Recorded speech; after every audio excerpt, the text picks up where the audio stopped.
Hello সবাইকে। আজকে তোমাদের সবার সাথে একটা ইম্পর্ট্যান্ট একটা দিক বা ইম্পর্ট্যান্ট একটা কথা বলার জন্য এলাম। আমরা যারা সদ্য মা হয়েছি বা টডলারের মা, আমরা মা হওয়ার পর এতটাই ব্যস্ত হয়ে পড়ি বাচ্চাটাকে নিয়ে, তার ভালো মন্দ সব দিক দেখতে দেখতে নিজেদের যে শরীরের কত চেঞ্জেস, কত কত কত কিছু পরিবর্তন হয়ে গেছে, সেই দিকটা যখন খেয়াল করি তখন অনেকটা দেরি হয়ে যায়। হ্যাঁ, এইবার শুরু হয় ওইগুলো নিয়ে ডিপ্রেশন। আমার চুলটা নষ্ট হয়ে গেল, আমার চামড়াটা নষ্ট হয়ে গেল, কিন্তু সেই দিকে কেয়ার করার মতো সময় আমরা পাই না। কিন্তু বিশ্বাস করো, সব কিছু সামলে একটু একটু করে আমার মনে হয় আমাদের নিজেদের দিকে একটু খেয়াল রাখা দরকার।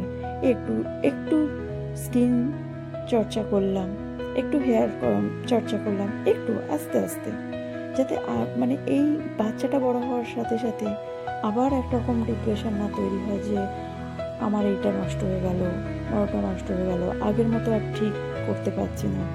তাই সব কিছু সামলে, আমি বলবো সব কিছু সামলে নিজের পিছনে একটু সময় দিলে হয়তো আমাদের পরবর্তী ডিপ্রেশনটা আর অতটা বাড়াবাড়ি হবে না। তাই সবাইকে বলবো, বাচ্চাকে দেখার সাথে সাথে নিজেকেও একটু চর্চা বলো বা একটু নিজের পিছনে একটু সময় দেওয়া বলো, এগুলো একটু করো সবাই।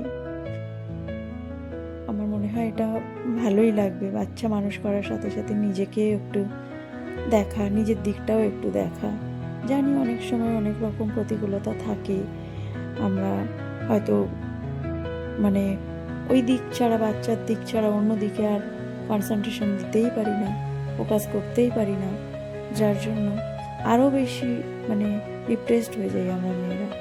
তাই সময় থাকতে থাকতে বাচ্চা দেখার সাথে সাথে আমাদেরও উচিত একটু নিজেদেরকে একটু নিজেদের দিকে দেখা। বাচ্চা দেখা তো রইলই, ওদেরকে তো বড় করার দায়িত্ব আমাদেরই।